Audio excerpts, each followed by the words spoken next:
Tom here from Peep This, and today what I want to talk to you guys about is extreme responsibility. Now, what the fuck is extreme responsibility? Extreme responsibility is taking responsibility for things that may be out of your control. Now, I'll just give a little explanation of what the fuck that could be before jumping into how it relates musically. So with extreme responsibility, it'd be things like if you were late to work because your car didn't work, or a project or something at work didn't get turned in, or was like wrong because someone else messed up, or it's just something that happened in your life that wasn't really your fault, but something happened because of it. So let's look at the car example. If your car broke down and you were late for work, you need to take extreme responsibility for that and be like, hey, you could tell your boss, my car broke down, like I was late for work. But you could look at it like, okay, my car broke down. I should have checked my car. I should have taken it for regular checkups. I should have made sure that it was working so that I wasn't late for work. Now, if you look at the example of something not getting turned in for work, you could use the excuse, oh, like my coworker didn't turn the shit in, so I didn't get it working, or the project didn't get done, or something was wrong with it. But this internally, it reflects back on you, because you need to be aware of how to get things done. No one gives a fuck about excuses. Literally no one gives a fuck about excuses. Maybe if someone died, that's like the only excuse that you'd be like, okay, someone died, I understand that. But in the grand scheme of things, no one gives a fuck about excuses. All they care about is like results. So if something doesn't get turned in, your boss doesn't care that your coworker didn't do his thing. They care that the project got either done or it didn't get done. So you need to be aware of that. So you need to make sure in that situation that that you called your coworker, made sure that it was done the night before, and made sure everything was ready to be turned in the next day. Now, let's look at this musically. There are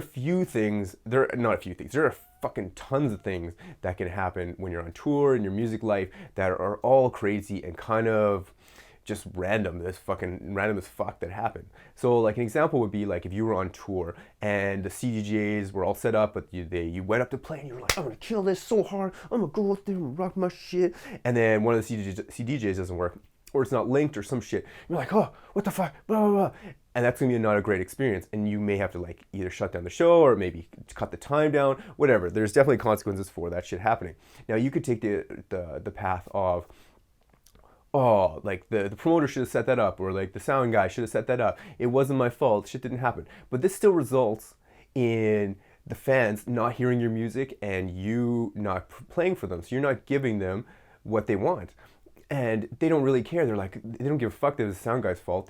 All they remember in their mind is they didn't see your show fully, or whatever the fuck happened.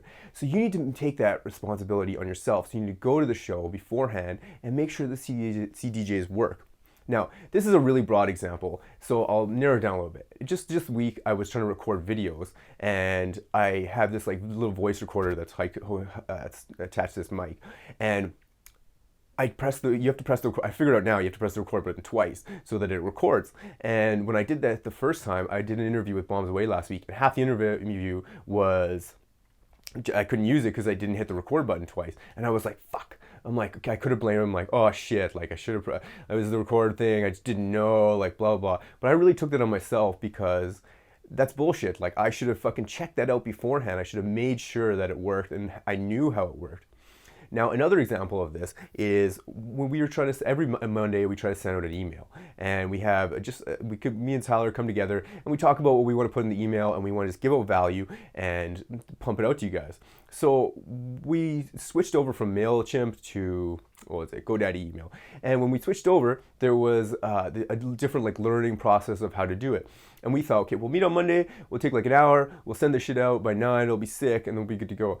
We ended up a Monday morning coming to the studio, and it took like 4 hours to figure out how to do it, what to do. Then we had to send an email to get our contact list, like legitimized, and all this bullshit. It took like 6 hours to just make this fucking one email, and that just fucked up our whole day. And I was thinking, okay, that's fucked. Our day is fucked. Like, how could we have really prevented that from happening? What we should have done was the night before, checked all that shit out, sent a mock email, and just all these like little things that we could have done to prevent that shit. Now, this is something that I've cultivated in myself because so much shit has gone wrong all the fucking time. So much shit goes wrong all the fucking time. And if you just let random shit from the world happen to you, how random fucking shit always does happen, and just accept it, you're not going to become a fucking boss. You're not going to become better and better each day. You're just going to be like, oh, letting life fucking float me around like a little bitch, instead of taking action and being like, Kate, this is how I prevent this, and this is how I'm going to show fucking life what the fuck is up.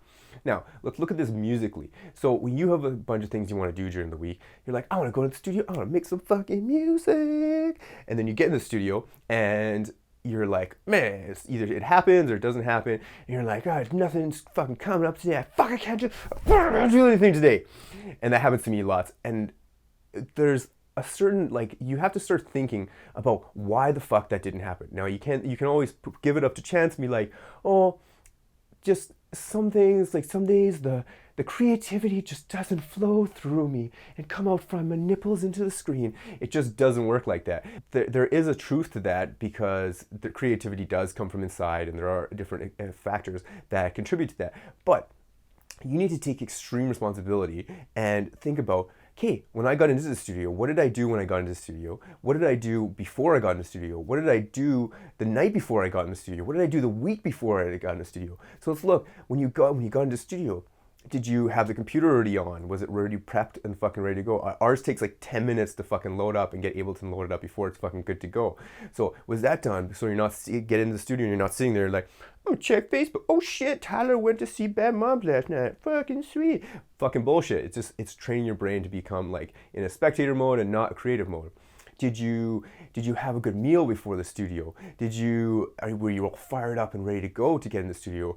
Did you get a good sleep the night before? Or did you just stay up fucking watching TV till all hours in the morning? And then when you got in the studio, you were like, oh, I'm fucking tired, okay, I'm gonna make this fucking music? Or were you like, yeah, I'm in the studio, I'm gonna fucking make some music? So these are fucking things that you have to think about before you get in the studio. And let's look at the week before the studio, or like a couple days before the studio. Were you eating good food all week? Were you eating food that was like nutritious and giving your brain all the focused energy that it needs to crush out some creative stuff? Or were you eating McDonald's and you came into the studio all week? If you eat McDonald's all week and you came into the studio and you're like, my brain just can't come up with anything creative. I don't know why, but I just can't think of anything. So these are all factors that contribute to things that affect you creatively in the studio. And this is why extreme responsibility is super important. And it's something you need to cultivate, because it's a way of thinking about things that will ultimately lead you to success in the future. So if you think about this, like from any perspective, in any area of life, you should be cultivating this. Whatever it is, just think about how you could have made a difference. Even if it wasn't your fault, even if it didn't matter at all what you did, what are the things that you could have done to make this not happen? Now, I know this sounds kind of crazy, and I by no means like follow this all the time. Like, I try to as much as possible, and I've really cultivated myself so it does happen like 80 to 90% of the time. I like think about this like all the time because I do it so much, and all this shit, so much shit has happened to me, and like on tour, with music, and just like recognizing these bullshit patterns and trying to avoid them, that it's kind of become internalized with me. So I want you to start cultivating that skill and internalizing this so it becomes natural to you, and that you can because it makes you become an executor, and it makes you get things done. And that is what ultimately needs to happen in the studio, because no one gives a fuck about excuses. So I'd love to hear what you guys have to think about this, and I'd love for you guys for the next week to just try this and think about how you can just do something, and just think about how whatever happens in your life, no matter what it is, what could you have done differently to make it happen? So again, I'd love to hear your comments, or if you have any topics, or if you have this mindset, I'd love to hear your thoughts about it too. And if you like this video, please hit the like button and share with your friends, because I love talking about this music shit, and I love fucking talking about music, and I could talk about it all day long, and I will talk about it all day long, and I'm going to be putting out tons of videos about this kind of shit. So subscribe to my channel if you enjoy this stuff. And also follow us on Snapchat at Peep This, PDM, because me and Tyler are in the studio almost every day, and we're just crushing out funny shit. So follow us on Snapchat, and until next time, peace.